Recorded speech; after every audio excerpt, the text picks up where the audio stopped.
é um estudante, um menino prodígio. E nós vamos descobrir um pouco mais sobre ele. Victor Baeza Trevisan.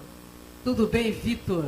Tudo e você? Uma honra estar contigo aqui no programa Enigmas. Muito Obrigada. prazer. Muito prazer. Então, você toca sem partitura, Victor? Eu toco. E como que é isso? Vem na tua cabeça a letra? Como que rola? A professora ensina, às vezes eu leio a partitura e eu aprendo. Mas isso veio desde bebê ou não? Desde criança? Quantos anos você tinha? Eu tinha 6 anos. 6 anos. Aham. E você toca tudo isso desde os 6 anos? Aham. Olha, vamos falar um pouco com a mãe do Victor então, né, gente? Olá, Camila. Boa tarde. Boa tarde. Tudo bem, Camila? Tudo jóia. Seja bem-vinda ao programa Enigmas, honra enorme estar contigo. Muito obrigada, eu é que agradeço. Camila, conta um pouco da história do nosso pequeno, grande, notável aí também, né? Porque é um autodidata, né, gente? Então, o Vitor desde muito pequeno gostou muito de música. A minha mãe toca piano clássico desde jovem e ele já desde pequeno se interessou pelo piano. Talvez tenha herdado este dom da avó, que o ensinou as primeiras notas, né? E assim, já desde muito pequeno, ele olhando os dedos das mãos da minha mãe no piano, ele já sentava e já tocava sem conhecer partitura, sem conhecer as notas musicais.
Belíssimo, né, Sônia? Obrigada.